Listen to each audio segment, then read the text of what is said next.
Ħanaqraw l-episodju li jmiss fil-Vangelo ta' Mattew, kapitlu 21.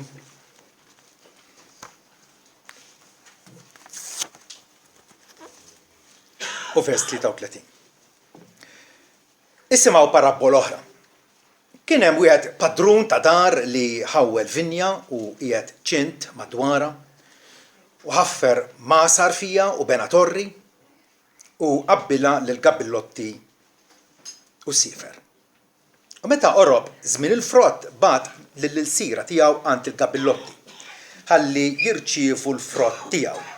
U l-gabillotti qabdu lill-sira tiegħu u l-dan sawtuh u l-dak qatluh u lill-ieħor ħaġruh. Reġa' bagħat il-sira oħra, iżjed minn tal-ewwel u għamlulhom l-istess. Ma finalment bagħat il-libnu għandhom billi qal se jirrispettaw il-libni. Imma xejn il-gabillotti raw lill-liben qalu bejniethom dan hu l-werriet. Ejja, ħanoqtluh u niksbu l-wirt tiegħu. U qabduh xeħtuh il-barra mill-vinja u qatluh. Allura, meta jiġi sit il-vinja, x'se jagħmel lil dawk il-gabillotti? Qalulu, il-dawk il-ħżiena se jqridhom bl-aħrax u l-vinja se jqabbilha lil gabillotti oħra li se jroddulu l-frott fl-istaġuni tagħhom. Ġesu qalilhom: qatt ma qrajtu fl-Iskritturi il-ħaġra li rroftaw jew li warbu l-bennejja di saret ras il-kantuniera? Mis-sit ġara dan u meravigliuż f'għajnejna. Minħabba f'hekk ngħidilkom li saltnet Alla għad tittieħed minnkom u se tingħata l-ġens li jipproduċi l-frott tagħha. U dak li jaqa' fuq dil-ħaġra se jkun imfarrak b'ċejjeġ, imma fuq min taqa' se tisqu trab.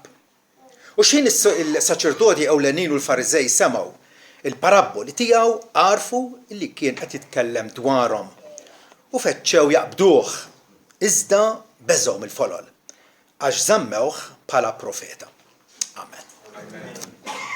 Matul il-Ministeru tiegħu Ġesu sofra reżistenza minn kull naħa, però l-oppożizzjoni kontrih lielet ħafna lejn l-aħħar ta' ħajtu meta Ġesu nnifsu volontarjament niżer Ġerusalemm u kien jaf eżattament se jiġrilu kif kien ħabbaru stess illi kellu jkun tradut u finalment ukoll mislub. Hawnhekk naraw il-krema tal-mexxejja Lut illi qegħdin joħduha kontrih, jisfidawh u jirritaljaw kontrih b'mod ta' bilħaq ostili.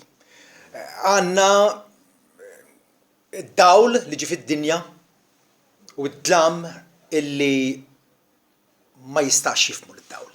Ma jistax. Pawlu infatti jgħid illi aħna nitkellmu l-erf tal-Alla f'misteru. Li ebda wieħed mill-ħakkiema ta' daż-żmien ma fehem. Il-għax li kieku fehmuh ma kinux isalbu lill-mulej tal-glorja. Qudiemhom kellhom il-mulej tal-glorja, il-Jaħwe innifsu li ħalaqna u ma setawx jifhmuh. Ħaduha kontrih bħalma d-dlam ma jistax jifhem id-dawl.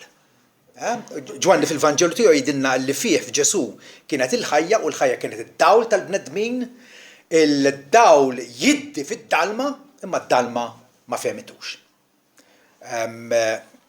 Din hija r-realtà li turi l-inizjattiva tal-Alla li resaq lejna bil-verità tiegħu, bis-salvazzjoni tiegħu. U fl-istess ħin ukoll aħna bħala bnedmin illi aħna avversivi u għedewwa tal-Alla u apparti mill-grazzja tiegħu ma nersqux lejh. Il-mexxejja Lut kienu qalbu s-saltna tal-Alla f'possediment privat. Kollox istituzzjonalizzat, ibda mit-tempju illi kien id-dar tal-Alla imma għamlu xi ħaġa bi gwadan għalihom infushom u rew stmellija għal kelmtu fil-waqt illi derilhom li huma dawk li qegħdin jassu l-kelma tal-Alla, frattant bit-tradizzjonijiet tagħhom il-kelma tal-Alla ġabuha fix-xejn. U wkoll irroftaw issa irrifjutaw milli jobdu lill-istess iben Alla illi ġie iżurna. Ġesu hawnhekk allura f'din il-kraxjatura, id-dawl mad-dlam qiegħed jippreżenta 3 paraboli, ħanejdulhom triloġija ta' paraboli biex fil-waqt li qed joffrilhom għall-aħħar darba l-imħabba tiegħu fl-istess ħin qed jiddenunzjahom, qiegħed jakkużhom u qiegħed jikxifhom bħala nies illi qegħdin jopponu lill-Alla finalment, qed jopponu lill-Alla. U allura smajna l-ewwel parabola taż-żewġ titfal, missierhom qalluhom morru waħdmu fid-vinja, wieħed qallu ħammur ma marx u l-ieħor qallu ma rridx immur ma mbagħad sobbieħ u telaq. Issa għandna din parabola wara jew ukoll hemm il-parabola tat-tieġ li s-sultan ħareġ dal-invit ġenerali kulħadd imma kulħadd ma tawx każ. Meta mbagħad qalilhom mela allura morru kull fejn issibu n-nies għajdulhom biex jiġu għat-tieġ. Din hija t-tieni parabola. Parabola jew storja drammatika, waħda kienet pjuttost sempliċi. Missa din hija parabola twila u drammatika. Għandna il-padrun tad-dar paċenzjuż illi kull darba qiegħed jittama illi il-kabillotti jew il-bdiewa jagħtuh mill-frott tal-għalqa tad-dwieli. Dak il-padrun ovvjament jirrappreżenta lill-Alla, għandna il-vinja jew l-għalqa tad-dwieli illi tirrappreżenta s-saltna tal-Alla jew il-poplu tal-Alla. Il-bdiewa f'dan il-każ bdiewa brutali u qattiela illi ovvjament huma l-Lut f'oppożizzjoni lill-Missija. Il-Lut prattikament matul iż-żminijiet, ġifieri jekk taqra l-Patt il-Qadim, ara kif trattaw il-Lut lill-profeti li Alla bagħatilhom regolarment biex iwissihom, biex jiftħilhom għajnejhom, u kull darba jimmaltrattawhom. Ukoll finalment allura l-istorja tilħaq il-climax tagħha filli finalment il-padrun qal jiena ma fadalli xejn x'nagħmel li f'nibgħatilhom il-libni. Li huwa ovvjament stampa ta' Ġesu Kristu, illi naraw allura illi fejn il-padrun qiegħed jippretendi bid-dritt li jkollu sehem mill-frott tal-għalqa tad-dwieli, però il-frott ma ingħatalux. Din il-parabola allura tikxef il-ħtija ta' dawk illi jirreġettaw il-Kristu. Għaliex mingħajr ma għandna rabta ħajja miegħu ma nistgħux illi nipproduċu l-frott. Tikxef il-ħtija tagħna u fl-istess ħin ukoll il-kastik li jkun ħaqna jekk hemm il-darba aħna nibqgħu nopponu lil dak li huwa s-Salvatur tad-dinja. Anke llum ħasra u vera jiddispjaċik u tagħli fejn tara knejjes ħansejħulhom knejjes illi għandhom kollox ħlief il-xandir veru tal-Evanġelju. U qegħdin jagħmlu bużullotti u teatrini u minn kollox biex mingħajrhom jiġbdu n-nies meta qegħdin jitraskuraw l-Iskrittura u ma jobduwiex għad-direttura. Joħolqu ħajdu hekk knisja skont l-idejat tagħhom. Dan mhuwiex lan Alla, dawn il-ħaddiema fil-vinja derilhom li jistgħu jagħmlu li jridu. Derilhom li kapaċi jkunu tiranni fuq x'qed jiġri fil-vinja. Frattant ninnotaw kemm tispikka il-paċenzja tal-Alla. Alla baqa' b'sabar kbir jipprova jikkonvinċihom jibgħatilhom il-qaddejja biex jieħu sehem bil-frott tal-għalqa tad-dwieli. Però s-sabar tal-Alla finalment jasal fit-tmiemu vera. Għal individwalment Alla jista' jissapporti lil dak l-individwu u lill-oħra, però finalment il-sabar tal-Alla jiġi fit-tul. Alla jibqa' jitratta ripetutament magħna, jibqa' jafża, jibqa' jwissi kulħadd għandu kuxjenza, ifakkarna x'inhuwa d-dmir tagħna u frattant ħafna drabi il-bniedem jirrispondi billi jsir reliġjuż, però relazzjoni ħajja malla m'hemmx. Għandu kollox u jiġrilu bħalma Ġesu għal l-Knisja ta' Laodikea, ara jinqiegħed fil-bieb u nħabbat. Jekk xi ħadd jisma' leħni u jiftaħ il-bieb jien nidħol għandu u niċċena miegħu u miegħi.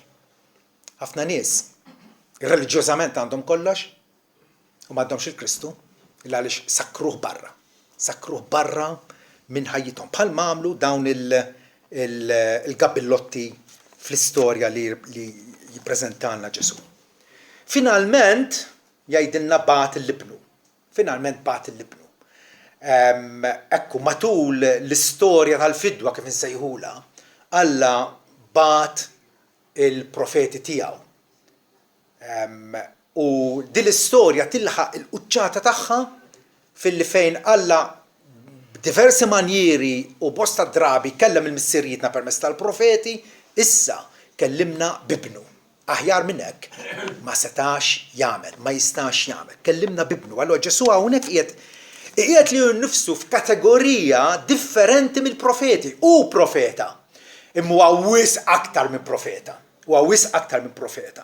Mhuwiex sempliċi serv bħalma kien Mosè jew Iżajja jew Ġeremija, serv tal-Alla, għaddej tal-Alla, imma huwa bin Alla huwa il-werriet ta' saltnet Alla. U n-nies dawn il-gabillot infatti għarfuh u qalu dan huwa l-werriet. Jekk noqtluh, noħdulu postu. Ara il-perversità, il-ħażen tal-bniedem li jaħseb li jista' jokkupa il-post li bid-dritt huwa ta' Ġesu Kristu. Fil-parabola il-padrun jgħid da se jirrispettaw il-libni. Ovvjament Alla kien jaf li mhux jirrispettaw, vera. Kien jaf meta bagħtu f'dinja li kienet għamja għalih. Ovvjament parabola hija storja. Storja li tqanqal l-interess, storja li għandha dak il-punt kruċjali, tajjeb. Ma jfissirx li Alla kien żbaljat assuma li n-nies jirrispettaw il-libnu se jilqgħu se jagħtuh merħba. Le. Jekk naraw l-Atti pereżempju Atti 2 vers 23 jgħidilna li Ġesu kien moti skont l-erf u t-tarif minn qabel tal-Alla. Il-Bibja tgħidilna li Ġesu kien predestinat bħala l-ħaruf maqtul minn qabel ma bdiet id-dinja. Ovvjament Alla jaf kollox. U allura il-parabola qed tesprimi il-ġieħ jew l-unur illi l-bdiewa suppost tawh lill-liben. Suppost laqgħuh, suppost tawh merħba u għamlu propjament il-kuntrarju. Ikkomplottaw malizzjożament sabiex joqtluh. U allura il-parabola fija wkoll il-profezija indiretta illi Ġesu kien jaf illi se jmut, illi kellu jagħti ħajtu bħala fidwa għal ħafna. Għal darb'oħra fl-ewwel parabola Ġesu għalilhom liema minn dat-tnejn għamel ir-rieda missierhom. Dawn iż-żewġ uliet li bagħathom jaħdmu. Allura qed jinvolvihom fl-istorja. Tajjeb, qiegħed ħanidu hekk iħalli lilhom jakkużaw lilhom infushom. U hawnhekk qed jagħmel l-istess ħaġa. Allura meta jiġi sit il-vinja, x'se jagħmel b'dawk il-gabillotti? Irrisponduni intom. Li intom kontrija, x'se jagħmel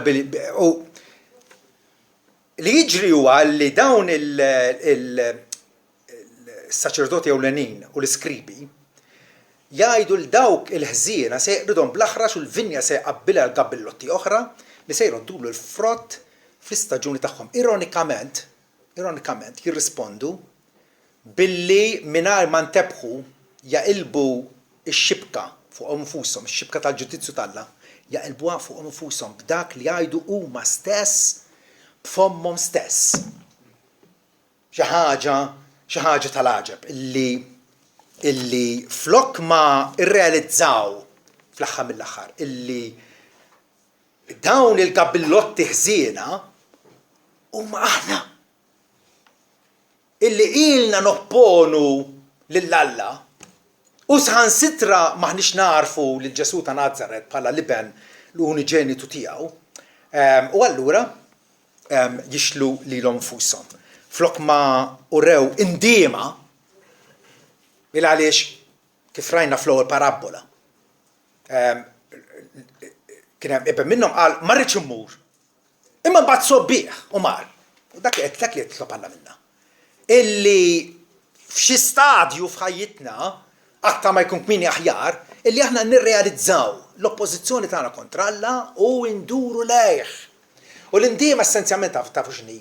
L-indiema hi illi inti jirnexxielek iżżomm Alla kontra tiegħek innifsek. Humanly speaking, dinja impossibbli.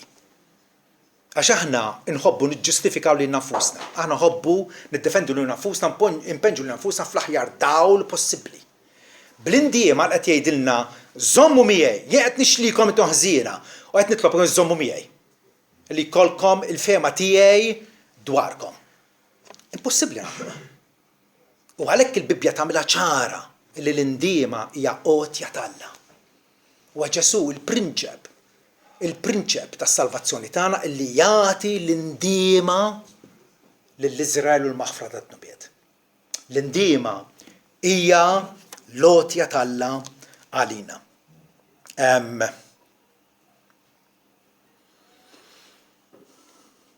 Ekku l-aġir ta' dawn il-mexxejja.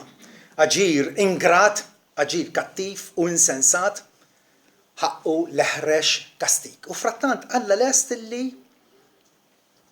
jaħfer. Anke lill-lar midinbin.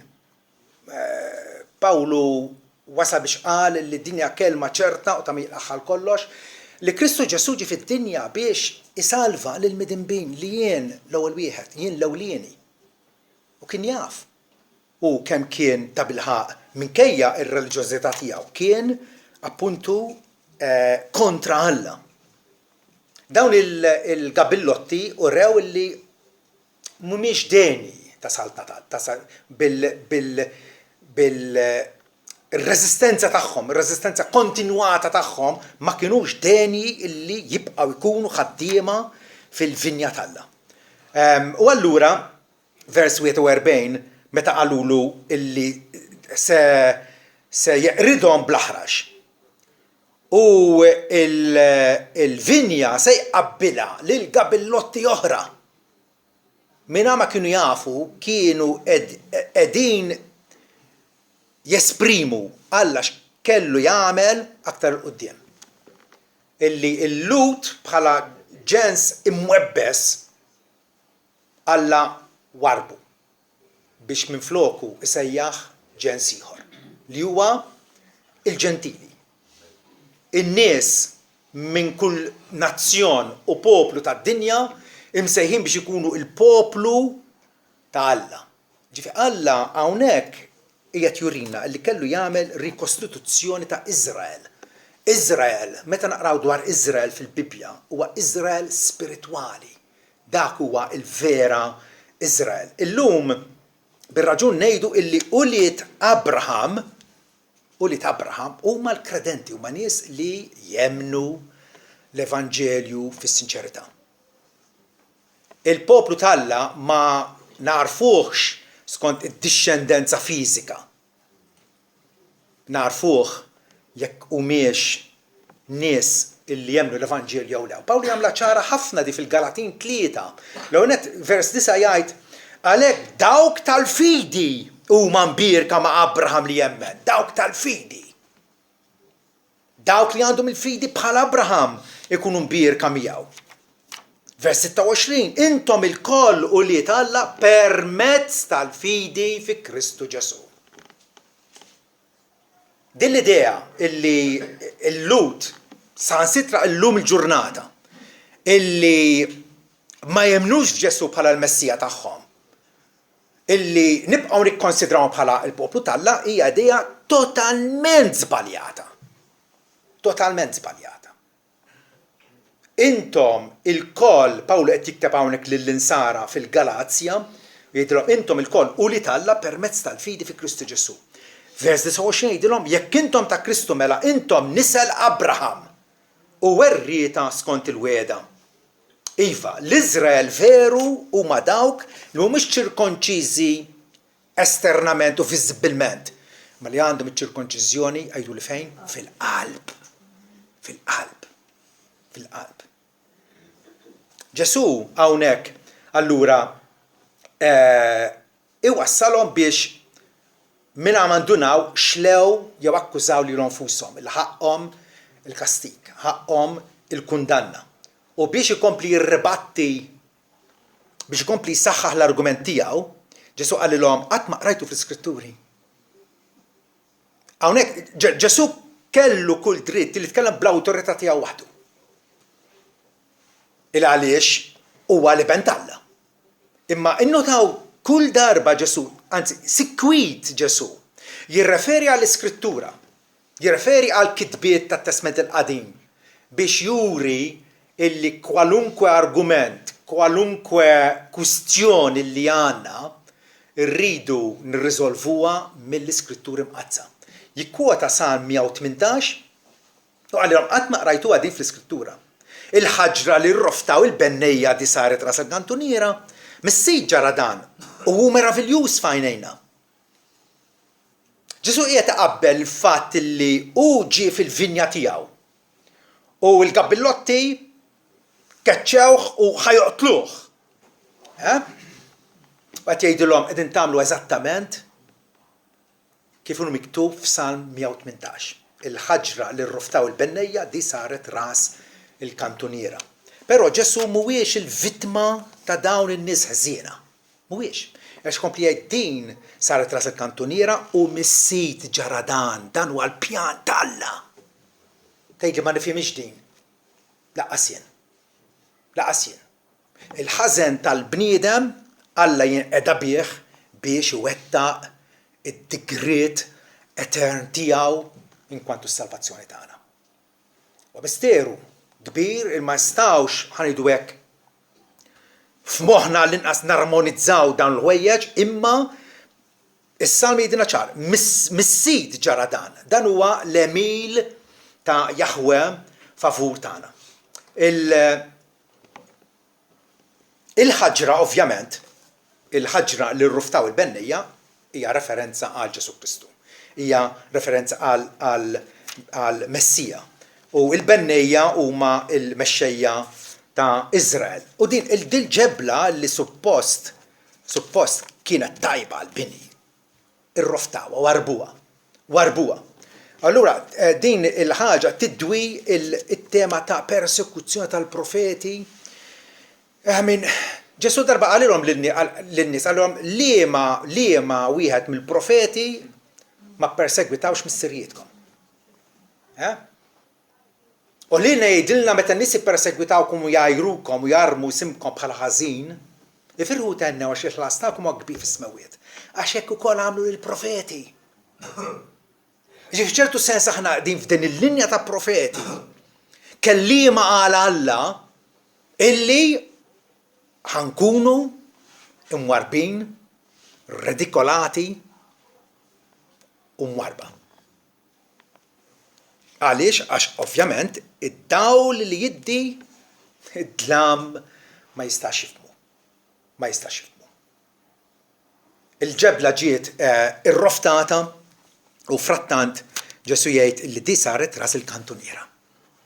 Saret il-ġebla prinċipali fil-binja kollha. Ġesu kien jaf li mhux biss ħajmut, irroftat imwarrab mill-bnedmin imma il-mulej il-missier smewiti tiegħu mat-tielet jum kellu jirxux taħt il-mewt u jkun glorifikat, jkun imsebbaħ, jkun eżaltat quddiem l-anġli u l-bnedmin. Il-mexxejjer reliġjużi warbu l-Ġesu bir-reżurrezzjoni tiegħu Alla jistabbilih bħala l-liben uniġenuti tiegħu fid-der u b'mod manifest, b'mod ovvju. Xi ħaġa li Pietru jaċċenna fuqha, jisħaq fuqha fi waħda mill-pritki tiegħu Atti 4 biex inkunu preċiż u vers 10.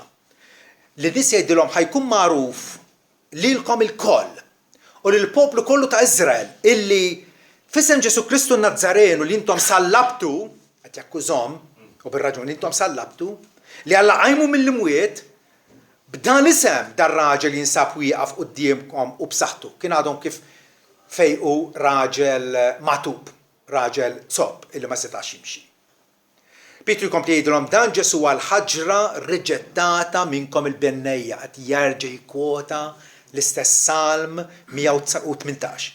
Dan Ġesu għal-ġab il-ħaġra riġettata minnkom il-bennejja li saret ras il-kantuniera u m'hemm salvazzjoni f'ħadd iżjed għax m'hemm ebda isem ieħor mod taħt is-sema li bih jeħtieġ inkunu salvati. Mhux talli in-nies ikkundannaw lil Ġesu, Alla qed jgħid dan huwa l-verdett tiegħi. Illi s-salvazzjoni tinsab biss fih. Biss fih. Xi ħaġa li kultant anke aħna l-Kristjani nsibuha diffiċli. Meta nħarsu madwar id-dinja u naraw dinja illi hija invażata bil-Hinduiżmu, bil-Mawmettanizmu u bil-Buddiżmu u bil-Paganiżmu u ngħidu possibbli b'Ġesu biss ħansalvaw? Iva. Sar ras il-kantuniera. It-tama tagħna tinsab biss fih. Mormi mill-infidili, Ġesu sar il-ħaġra preminenti fil-binja. Anke meta Pietru, l-istess apostlu, kiteb lill-insara l-ewwel Pietru kapitlu 2 vers 4 jgħidilna, anzi qiegħed hawnhekk jeżortana, qiegħed iħeġġiġna fil-waqt li tersqu lejh il-ħaġra ħajja. Il-ħaġra ħajja. Minnaħa waħda irroftata jew imwarba mill-bnedmin, imma minnaħa l-oħra magħżula minn Alla u prezzjuża. Intom il-kol bħala ġebel ħaj qed tinbnew bħala dar spiritwali biex tkunu saċerdozju qaddis, ħalli toffru sakrifiċċji spiritwali li jogħġbu l-Alla permezz ta' Ġesu Kristu. Għax huwa kontenut fl-Iskrittura. Ara, inqiegħed ħaġra f'Sion, ġebla angolari magħżula u prezzjuża. U kull min jemmen fih mu se jkun diżappuntat qatt. Kull min jemmen fih għandna l-garanzija li ma nkunux diżappuntati jew imrexa. Kull min jemmen fih. Il-fiduċja tagħna trid tkun fih u f'ebda ħaġa oħra jew f'ebda persuna oħra. Dan il-valur prezzjuż mela u għalikom il-kredenti għalina li għarafnih il-Ġesu. Bil-grazzja ta' Alla għarafnih, nafu minnu. U nistqarruh bħala Alla minn Alla, dawl minn dawl, Alla veru minn Alla veru, li niżel mis-smewiet għalina l-bnedmin u għas-salvazzjoni tagħna. Nistqarruh bla mistija u bla riserva. Għalikom li temnu jgħidilna Pietru huwa prezzjuż. Imma l-miskredenti għal dawk li ħajkomplu jopponu il-ħaġra li rroftaw il-bennejja di saret bħala ras il-kantuniera, l-istess jerġa' jikkwota Salm 118. Wieħed mis-salmi l-aktar importanti fis-Salteri kollu. Il-ħaġra li rroftaw il-bennejja di saret ras il-kantuniera u ħaġra ta' tfixkil u blata ta' offiża. In-nies jiskandalizzaw ruhom Ġesu meta tgħidilhom li huwa l-blata li fuq, l-unika blata li fuq idu nimbnew, in-nies jiskandalizzaw ruhom ma jistgħux jissapportuha din. Ma jistgħux jissapportuha. Però dan huwa l-emil talla. Dan huwa l-emil talla. Huwa ħaġra ta' tfixkil u blata ta' offiża li jitfixklu fil-kelma, jisimgħu l-Evanġelju, l-istorja dwar Ġesu Kristu, jitfixklu fija għax ma jobduwiex. Għal dan kienu wkoll iddestinati. Għal dan kienu wkoll iddestinati. L-emil talla mifrux quddiem għajnejna. Huwa meravigliuż f'għajnejna. Jekk ma narfux dil-meravilja, dal-għaġeb, illi il-ħidma talla favur tagħna. Però jekk ma nilqawx il-ħidma favur tagħna, tinqaleb kontra tagħna. Tinqaleb kontra tagħna. Għalhekk Ġesu jgħid lill-semmija tiegħu. Il-salt netalla, vers 43. Ngħidilkom li salt netalla qatt tittieħed minnkom. Li qed tippretendu li intom l-assisa fuq is-salt netalla. Ħadd tittieħed minnkom u se tingħata l-ġens li jipproduċi l-frott tagħha. Profezija tremenda fejn Ġesu qed jgħid illi is-salt netalla mis se tibqa' limitata għal ġens ludi, imma se tinfresh u se tinvadi u se tilħaq id-dinja kollha.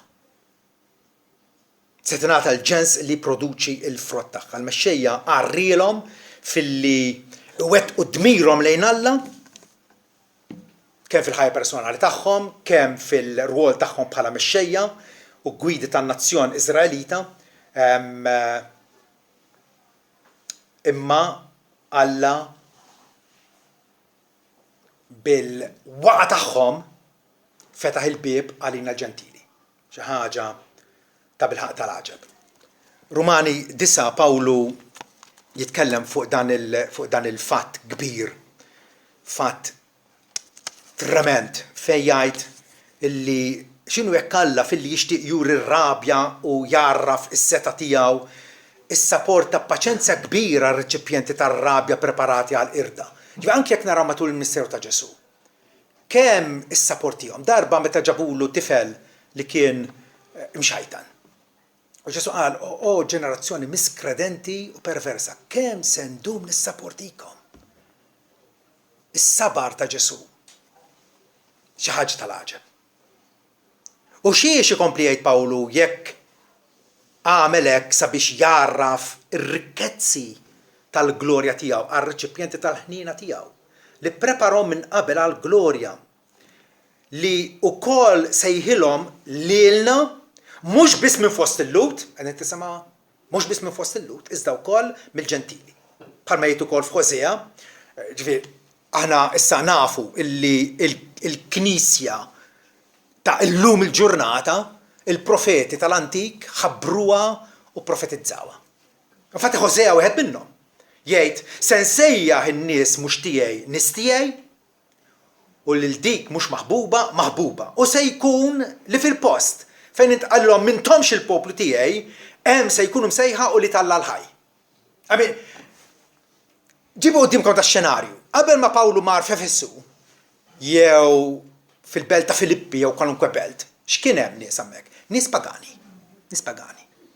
Imma xi wħud minnhom laqgħu l-Evanġelju u daħlu fis-salt Alla. Pawlu kitbilhom fl-Efesin kapitlu 2 u jgħidilhom intom darba kontu l-bogħod minn Iżrael, kontu mingħajr tama, mingħajr Alla, mingħajr Kristu f'din id-dinja. Imissa intom li kontu l-bogħod sirtu qrib bid-dem ta' Kristu.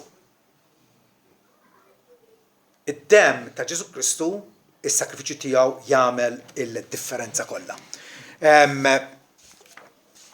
Aktar tard fil-Rumani 11 vers 11. Pawlu jgħid illi bil-trasgressjoni tagħhom tal-lut ġifieri, il-fatt li huma baqgħu mingħajr ma emnu il-bxara tajba. Bit-trasgressjoni tagħhom is-salvazzjoni ġiet għand il-ġentili ħalli jagħmluhom ġelużi. Ġiet għandna is-salvazzjoni. Xi ħaġa li allura aħna rridu noqogħdu attenti illi ma nkunux prożuntużi bħala ġentili. Fatti Pawlu jgħidilna araw mela l-bontà u s-severità t'Alla. Alla huwa twajjeb. Alla kapaċi jkun ukoll qalil u sever. Araw it-tjieba u s-severità t'Alla. Severità fuq dawk li waqgħu. Imma fuq hekk it-tjieba t'Alla imbasta tkompli fil-tjieba tiegħu. Bħala ġentili ma nistgħux nirraġunaw ngħidu Alla wara pil-Lut għax ma kinux denji imma aħna nistgħu nagħmlu le. Alla qed jitratta magħna il-ġentili bħalma tratta mal-Lut. Nirrispondu għall-Vanġelu ċoe illi aħna inroddulu il-frott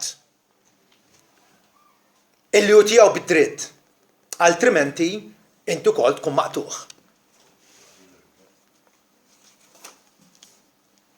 Alla jrid ġens li jipproduċi il-frottijiet tagħha, il-frottijiet ta' din l-għalqa tad-dwieli tiegħu. U dan il-ġens huwa l-Knisja. Il-Knisja. Il-Knisja aħna nsejħulha l-Knisja Kattolika. Knisja nies meħuda mill-ġnus kollha, Russi, Brażiljani, Taljani, minn kull ġens. Mill-kull ġens. Fejn qabel kienet limitata għal poplu Ludi biss bewet ieħor, kien hemm oċċezzjonijiet ta' Parrut li kienet muwabbita imma jnaqdet mal-poplu Ludi u saret qejjiema Alla wkoll. Imma llum il-ġens Alla, l-poplu Alla huwa meħud minn fost il-ġnus tad-dinja. Għalhekk mill-antik il-Knisja kienet deskritt bħala Knisja Kattolika, Knisja universali, Knisja illi hija meħuda mill-nies minn fost il-popli kollha tad-dinja. Illum b'ebda mod ma nistgħu ngħidu illi l-Lut infidili huma l-poplu Alla. Mhumiex. Min hu l-poplu Alla? Dawk illi fil-vinja jirrendu l-frottijiet, jirrendu il-frott għal Alla. Ġesu b'din il-parabola jiddikjara il-ġudizzju finali fuq Iżrael nazzjonali. Għandna matul minn żmien Abraham sa żmien Kristu Alla tratta mal-Lut u kien twajjeb magħhom. U wera paċenzja magħhom u manifesta l-preżenza tiegħu fosthom bit-tempju, bit-tabernaklu l-bqija. Tkellem magħhom permezz tal-profeti. Però illum issa minħabba l-ebusija tal-Lut issa qed jifforma poplu ġdid. Poplu illi tarfu dal-poplu. Tidentifikah mingħajr wisq diffikultà. Huwa poplu niedem, nies niedma, nies li jafu li huma foqra fl-ispirtu, li m'għandhom xejn xofru lil Alla, li fid-dnub tagħhom. Huma nies niedma, huma nies li għandhom fiduċja fis-Sultan Divin. Il-fiduċja tagħhom mhix fi anfushom imma iħarsu lejn is-salib. L-salib vojt u l-qabar vojt. Kristu il-rebbieħ u issa renjanti għan-nom tagħhom. U tarafhom ukoll mill-ubbidjenza grata tagħhom. Ubbidjenza mimlija ferħ u gratitudni. Risponsorjal għal dak li Alla għamel magħhom bil-grazzja tiegħu. U allura hija ħaġa serjissima meta aħna nirroftaw jew inwarbu il-messaġġiera tal-Evanġelju. Nasab kull wieħed waħda minna għandna l-istorja personali tagħna u jkollna nagħtu xhieda kif Alla tratta magħna u kif laħaqna kollha għandna l-istorja tagħna. Bażikament b'xi mod jew ieħor Alla wassallek l-Evanġelju. Issa hux bi ktieb persuna, xi ħadd qarib tiegħek, missierek, tijuk, bintek. Alla waslilna il-kelma. Kemm hija serjissima meta dik il-kelma inwarbuha. Inwarbuha. Litra l-Ebrej tgħidilna kif nistgħu naħarbu jekk nitraskuraw salvazzjoni tant kbira. Jekk inti titraskuraw. Jekk Alla qed iwassallek l-Evanġelju. Tajjeb? U titraskuraw. Fil-każ tiegħi meta Alla wassalli l-Evanġelju kelli 20 sena, tajjeb jiena iġġiliet kontra l-Evanġelju. Mistija fuq ikolli ngħid, iġġiliet ikkontradixxejtu. Imma jekk kien hemm xi ħaġa tajt każ. għaliex dak li smajt ma kien jaqbel xejn mat trobbija tiegħi u mar-reliġjon li rabbewni fiha.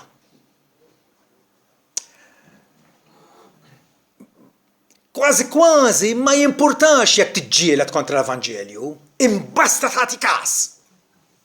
L-għar hija meta l-Evanġelju tħallih jiżloqlok ħelu bħal meta Ġesu qal il-parabola taż-żerrija. Illi jiġi x-xitan u jisraqlek il-kelma minn qalbek. Għaliex ma tagħmel xejn dwarha. Tibqa' indifferenti dwarha. L-għar ħaġa. L-għar traċedja li jista' jiġri l-bniedem. Ebrej 10 jgħidilna kemm jidrilkom ikun magħdud li jistħoqlu kastik għar min ikun ikkalpesta l-binalla. U tratta d-dem tal-patt bħala impur li bih kien imqaddes u insulta lill-Ispiritu tal-Grazzja. Alla qed javviċinana, mhux aħna qegħdin nersqu lejh, hu qed javviċinana, hu qed joqrob lejna. U qiegħed jgħidilna din hija s-salvazzjoni tiegħi. Il-ħaġra li rroftaw il-bennejja għamilta u stabbilejta biex tkun ras il-kantuniera. U dan huwa Emili. X'idherlek minnu? X'idherlek minn dan l-Emil talla? L-għar ħaġa meta tdawar wiċċek u tgħid ma jimportanix. Xi ħaġa li Ġesu issa se jikkonċentra fuqha fit-tielet parabola tiegħu. Tat-tieġ. Il-mistiedna jgħidilna ma tawx każ. L-għar ħaġa, meta ma tagħtix każ. Meta Alla qed jilħek, qed jistiednek bil-invit tiegħu u inti ma tagħtix każ. Ma tagħtix każ. Għaliex? Il-ħaġra li hija Ġesu, simbolu ta' Ġesu. Il-ħaġra jew tinħeles minna jew xiex titkisser biha. Titkisser biha. Dak li jaqa' fuq dil-ħaġra se jkun mfarrak bċejjeġ. Imma fuq min taqa' se tisqu trabb. Kliem tal-biża'. Kliem tal-biża'. L-istess ħaġra li hemm qiegħda s-salvazzjoni tagħna tista' tkun il-ħaġra li magħha nitkissru għall-eternità. Kif qal Simeon meta Marija u żewġha Ġuseppi ħadu lit-tarbija Ġesu fit-tempju biex jippreżentawh lill-Mulek kif kienet id-drawa tal-liġi. U Simeon illi ħal it-tarbija fil-ħdanu u talab spontanjament dak il-ħin. U l-Alla qallu issa osit, ħalli l-qaddej tiegħek imur fis-sliem skont kelmtek għax għajnejja jaraw is-salvazzjoni li inti ħejjejt quddiem il-popli kollha. Dawl ta' salvazzjoni għal ġentili u t-tama tal-poplu tiegħek Iżrael. Simeon għarfu, imma għarfu ukoll bħalma kellem lil Marija ftit wara. Għalilha qara, dan dit-tarbija ġifieri. Dan huwa appuntat jew huwa maħtur għal waqa' u l-qawmien ta' ħafna f'Iżrael u bħala sinjal oppost. Ġesu jew bih tqum jew bih taqa'. Huwa dak li jiddetermina id-destin tagħna. Skont l-atteġġjament, skont il-reazzjoni tagħna miegħu. Appuntata għal waqa' u l-qawmien ta' ħafna f'Iżrael. Ma nistgħux nkunu neutrali ma' Ġesu, ma nistgħux. Ma nistgħux. Tista' tagħmel ħafna affarijiet bl-isem ta' Ġesu. Ħaġa waħda ma tistax tagħmilha. Ma tistax tkun neutrali. Jew favorih jew kontrih. Favorih billi inti tafdal ir-ruħek illi ikun il-moħba u l-fortizza u l-ken tiegħek mill-għada li ġej. Jew inkella illi inti imqar bl-indifferenza tiegħek, bl-indifferenza tiegħek, bin-nuqqas ta' attenzjoni tiegħek. Tkun qed tgħid illi Ġesu mhux kapaċi salvani. Huwa sinjal oppost. Sinjal li n-nies jikkontradixxuh. Mela, is-silta li qrajna tkompli tgħid illi wara illi Ġesu ittratta magħhom jgħid li xi is-sommi saċerdoti u l-Fariżej semgħu il-paraboli tiegħu għarfu finalment illi kien qiegħed jitkellem dwarhom. Realizzaw fl-aħħar illi paraboli kultant ngħidu parabola storja sabiħa, interessanti, ma dik l-istorja tixlik. Uffiċċjaw jaqbduh iżda beżgħu mill-folol għax żammewh bħala profeta. Iba titwemmen din? Il-Ġesu qiegħed jiftħilhom għajnejhom. Qiegħed jagħmililhom tant ċara li intom il-bennejja li qed twarbuni Alla se jaqleb emilkom. Intom ħadd ikkundannawni Alla se jġustifikani bil-qawm mill-mewt. U jibqgħu jippruvaw jaqbduh biex jarrestawh u joqtluh. Titwemmen din? Il-ħażen, il-perversità li hemm fil-qalb tal-bniedem meta tibda issir viżibbli xi ħaġa li tkexkxek. Hija xi ħaġa li twerrek fil-versens tal-kelma. Ħa naraw 3 applikazzjonijiet qabel nikkonkludu. In-nies illum il-ġurnata ħafna jgħidu ma nistax nemmen f'Ġesu għax l-evidenza hija fjakka wisq. Alla tagħna 4 rekordji miktuba Mattew, Marku, Luqa u Ġwanni. Illi kollha jiġdu jagħtuna ritratt sabiħ u adekwat ta' Ġesu Kristu. U jgħidulna li mhux biżżejjed. Titwemmen din? Jew issa l-moda hija din ma nafux Ġesu eżistix verament jew le. Id-da li jiffinta l-bniedem ma jitwemminx.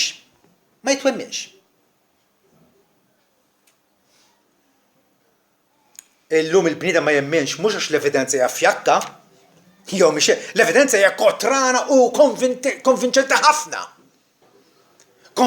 ħafna. In-nies li ma jemnux għax ma jridux jemnu. Sempliċi ħafna. In-nies ma jemnux għax ma jridux jemnu. It-tieni.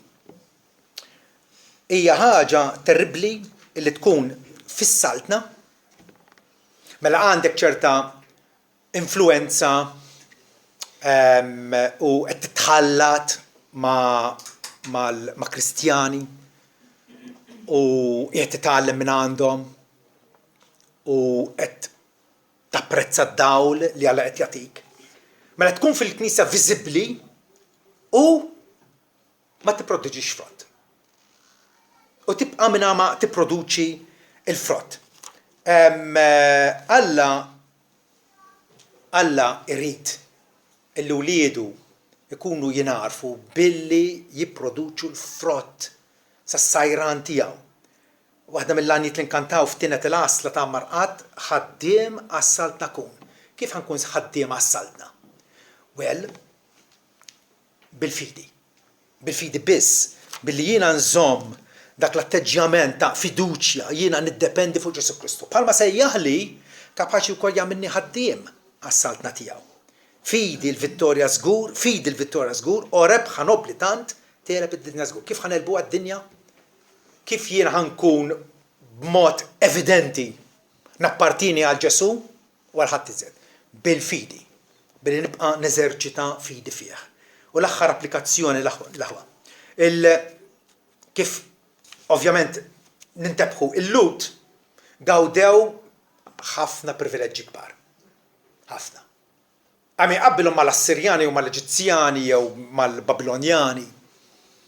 Il-Lut storikament gawdew privileġġi kbar. Pawlu jatina lista qasira tal-privileġġi, ma jatina toma ċkejkna. Jgħidilna huma Iżraeliti li tagħhom hija l-adozzjoni bħala awliet. U l-glorja u l-pattijiet u l-oti tal-liġi u l-qima u l-wedi, il-patriarki huma tagħhom. U minnhom u l-Kristu skont il-laħam dak li hu Alla fuq kollox imbierek għal dejjem. Ġifieri, ara x'lista twila jagħti ta' privileġġi. U jgħid l-ikbar privileġġ huwa Illi l-Messija twieled fosthom kien ludi bħalhom. Xi privileġġi kbar, inkredibbli, u frattant irvellaw kontra Alla. Illi Alla jagħmlek sinjur, idaħlek fil-pattijiet tiegħu. Tajjeb, Abraham, Mosè, David, dan kollha kienu pattijiet illi Alla għamel mal-poplu tiegħu. U frattant jirvellaw kontra l-awtorità leġittima tal-Messija tal-Alla. U wkoll jirrifjutaw illi iroddulu d-dritt tiegħu. Li jroddulu d-dritt tiegħu. Int personalment, qiegħed tinqeda bil-privileġġi li Alla tak? Differenti ħafna, pereżempju, minn nies li jgħixu fl-Amazon. Jew fin-nies li jgħixu f'xi pajjiż Afrikan li għadu lura, vera? Għandna ħafna privileġġi. X'ejjed tagħmel bihom, dik hija l-kwistjoni kollha. Alla tak il-Bibja, tak tagħlim tajjeb, tak aċċess qudiemu li tista' tidħol fil-preżenza tiegħu titolbu, tista' faċilment tattendi l-qima tiegħu, tieħu sem iċ-ċena mqazza, dan ma kollha privileġġi. Qed nużawhom sewwa. Qed nużawhom baqal. Ħafna nies m'għandhomx dal-barkiet. U allura dal-barkiet saru rħas għalik, saru hekk bħal kieku xejn, jew ma imprezzabbli. Jalla l-mulej jagħtina id-den biex narfu mulej. Int Alla sovran. Imxejt miegħi billi qabbatni triq tad-dawl.